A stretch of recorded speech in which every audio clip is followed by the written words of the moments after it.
হঠাৎ করে চাকরি যাওয়ার খবরে আমার মাথায় যেন বাজ ভেঙে পড়ল। গতকালই খবরটা পেয়েছিলাম, কিন্তু বিশ্বাস হয়নি। অফিসে এসে জানতে পারলাম বোর্ডে ছাঁটাইয়ের লিস্ট দেওয়া আছে। কিছুদিন ধরে টের পাচ্ছিলাম যে কিছু একটা বিপর্যয় হতে চলেছে। নতুন ম্যানেজারের কাছের হয়ে উঠতে পারিনি কিনা, সেসব কারণ আমি বাড়ির কাউকে জানাতে পারিনি। ভেবেছিলাম সবকিছু ঠিক হয়ে যাবে, কিন্তু না, শেষ রক্ষা হলো না। ভয় ভয় বোর্ডের দিকে এগিয়ে গেলাম। কোম্পানি যে 10 জনকে ছাঁটাই করেছে, 6 নম্বরে আমার নামটাও দেখলাম। শেক্সপিয়ার সরণির 10 তলার অফিসের মাথায় তখন কালো মেঘের ঘন ঘটা। ম্যানেজারের ঘর থেকে বেরিয়ে সাথে সাথে নিচে নেমে এলাম। খুব ভয় হলো। এখন করবোটা কি? বাড়িতে কি বলবো? এই কোম্পানিতে দীর্ঘ 18 বছর ধরে কাজ করে আসছি। এখন এই বয়সে এসে আদৌ কি কোনো ভালো চাকরি পাবো? অফিসের নিচে শেডের তলায় দাঁড়িয়েছিলাম।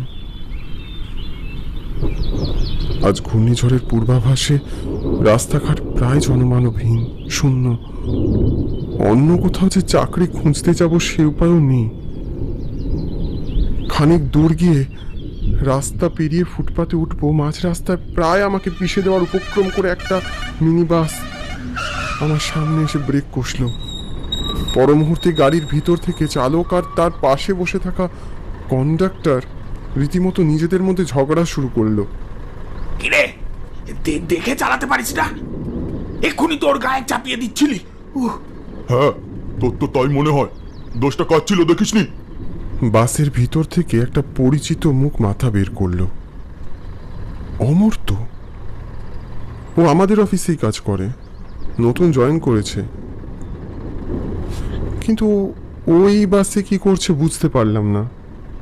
আরে বোধিসত্ত্বদা, এই ঝড় বৃষ্টিতে দাঁড়িয়ে কি করছো? আজ তো অফিস নেই। উঠে এসো, উঠে এসো। তা তুমি কোথায় যাবে? ওই হাজরা যাব। উঠে এসো না, নেমে যাবে কাছাকাছি। বাসে উঠে অমর্ত্যর পাশে গিয়ে বসলাম। অমর্ত্যর ওই মুখটা দেখলে মনটা বড় খুশি হয়ে যায়। আজও তার ব্যতিক্রম হলো না। ও আমার অফিস জীবনে হঠাৎ পাওয়া টাটকা হাওয়ার মতো। আরে বসো বসো বোধিসত্ত্বদা, বসো। তা কি খবর বলো? এই চলে যাচ্ছে ভাই।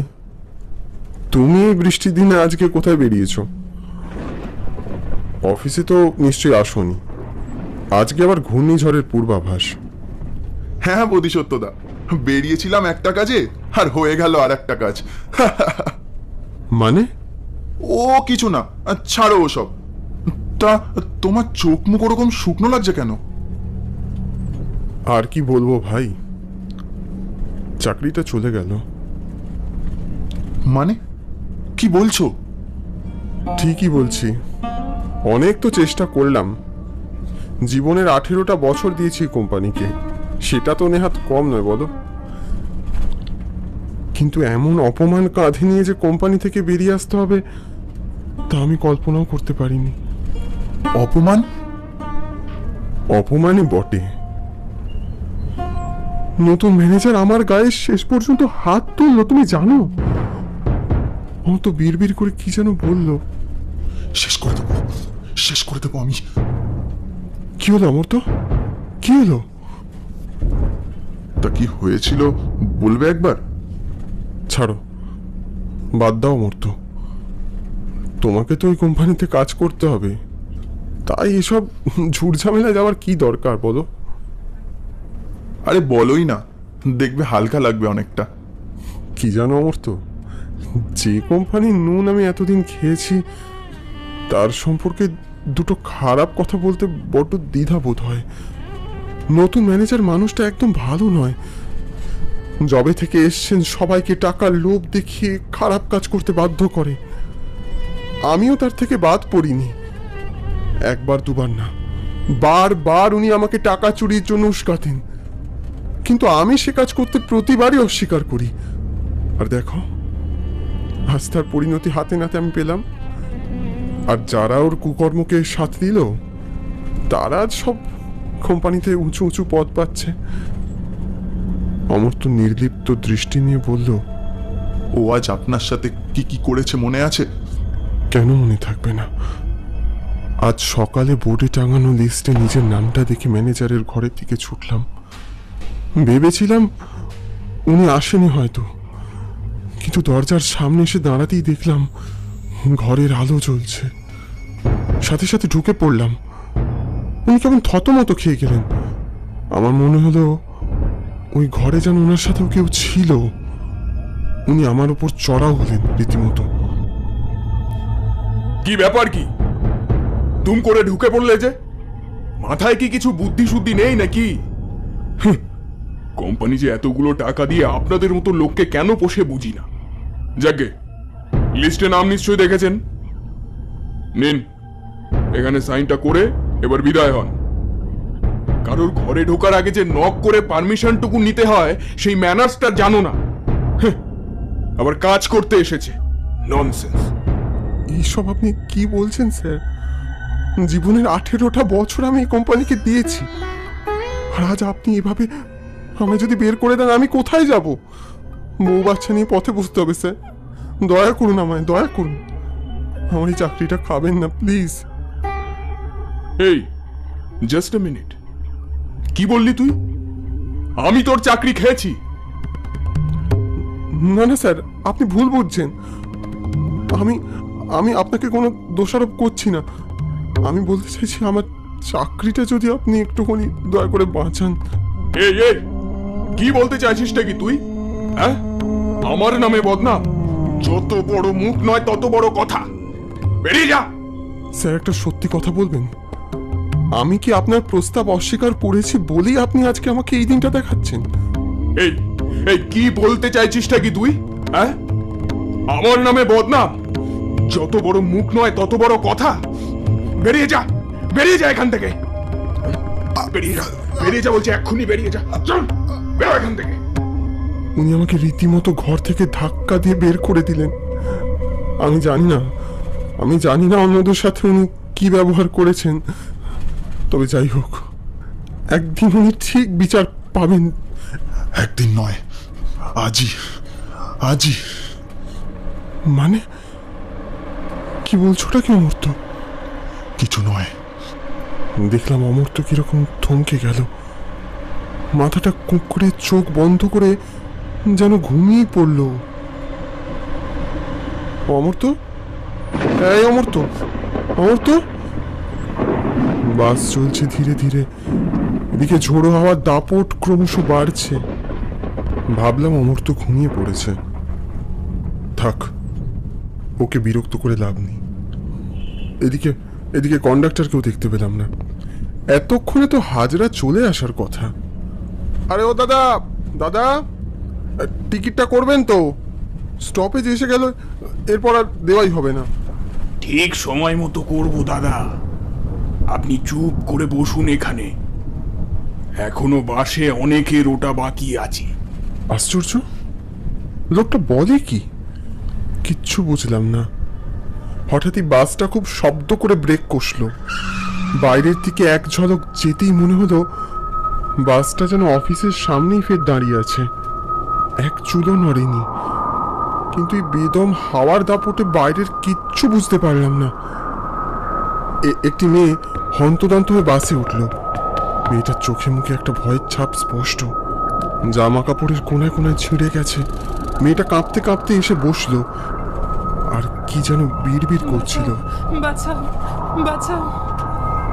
মেয়েটার অবস্থা দেখে আমার ভয় হলো। মেয়েটা আমার দিকে নির্লিপ্ত দৃষ্টিতে তাকালো। দাদা, আমাকে বাঁচান, বাঁচান আমায়। কি হয়েছে আপনার? কি হয়েছে? এই অমর্ত্য, শুনছো?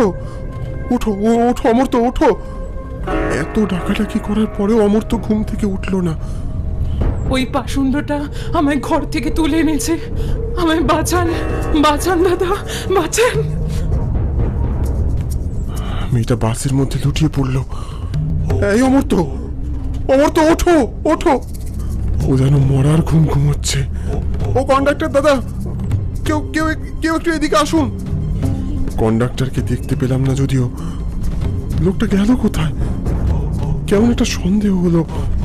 ধীরে ধীরে এগিয়ে গেলাম। চালকের সিটের কাছে আসতেই দেখলাম সেখানে কেউ নেই। তবুও বাসটা ঝড়ের গতিতে হু হু করে এগিয়ে যাচ্ছে। একটাও ট্রাফিক সিগন্যাল মানছে না। অনবরত স্টিয়ারিংটা ঘুরে যাচ্ছে একা একাই। নিজের চোখকে বিশ্বাস হলো না।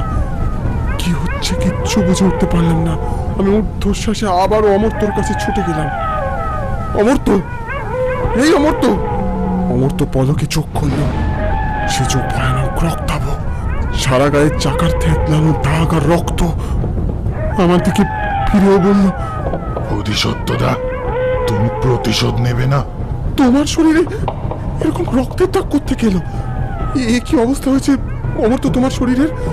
চারদিক ছিন্ন ভিন্ন। কি করে এসব এভাবে কেটে গেল তোমার সারা শরীর? বাসে ওঠার সময় বাসের চাকায় রক্ত ছিল, দেখনি বোধিসত্ত্বদা? অমর্ত্য যেন উন্মাদের মতো হাসতে শুরু করল। কি বলছো তুমি অমর্ত্য? আমি তো কিচ্ছু বুঝতে পারছি না। বুঝতে পারছ না বোধিসত্ত্বদা? কিচ্ছু বুঝতে পারছ না? ওই যে বাসের মেঝেতে লুটিয়ে পড়ে আছে, ও কে জানো? দেখলাম মেয়েটা উঠে দাঁড়ালো। ও আমার বোন তন্নি। ইন্টারভিউতে আসার দিন থেকে ওকে আমার সাথে দেখতে পেয়ে ওই জানোয়ারটার নজর ওর দিকে পড়ে। আমাকে দিনের পর দিন, রাতের পর রাত ওই লোকটা আমাকে উত্ত্যক্ত করে গেছে। পাছে দাদার চাকরিটা চলে না যায়, তাই কিছু বলতে পারতাম না। আমার দাদা প্রথম দিন থেকেই বুঝেছিল আর আমাকে সবভাবে রক্ষা করার চেষ্টা করেছিল, কিন্তু ওই লোকটা দুশ্চরিত্র।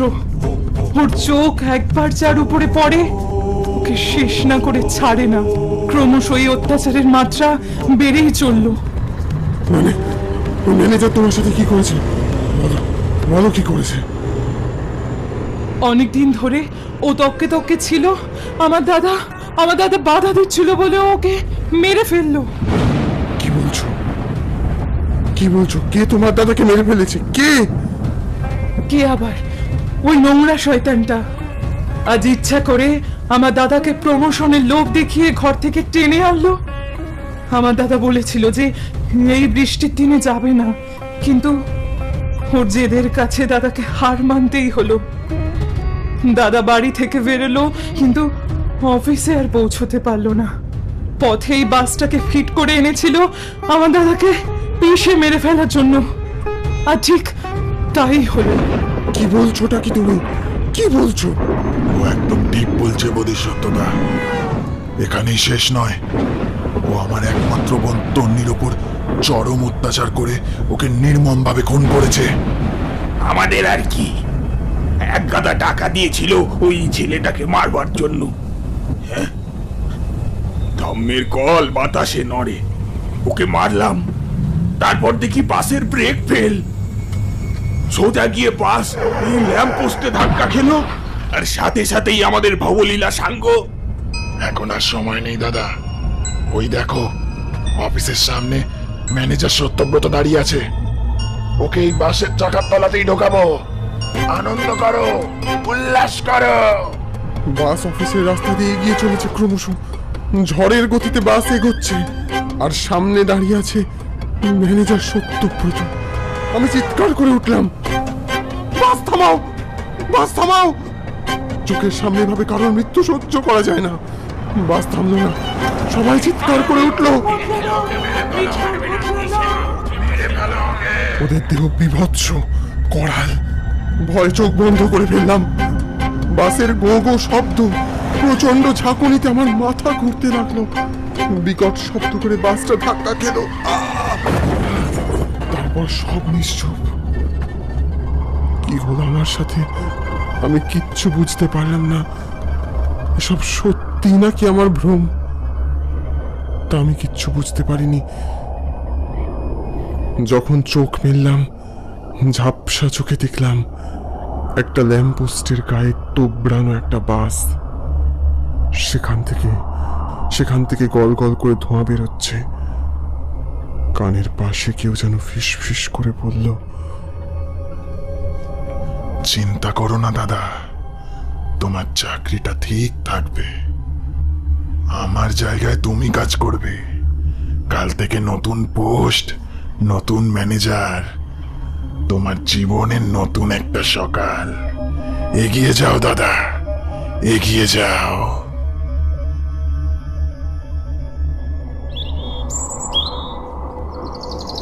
আমার জীবনে এক নতুন সকাল, যার উদয় শুধুমাত্র তোমার দান অমর্ত্য। সবকিছু যেন আগের মতো সুন্দর গোছানো, সবকিছু ঠিক হয়ে গেল। কিন্তু এই সাজানো পৃথিবীতে অমর্ত্যর মতো একটা সুন্দর মানুষের অভাব রয়ে গেল। হয়তো এভাবেই হাজার হাজার অমর্ত্য আর তন্মীরা হারিয়ে যায়, রহস্য হয়ে থেকে যায় ওদের বলিদানগুলো আর হারিয়ে যাওয়ার গল্পগুলো।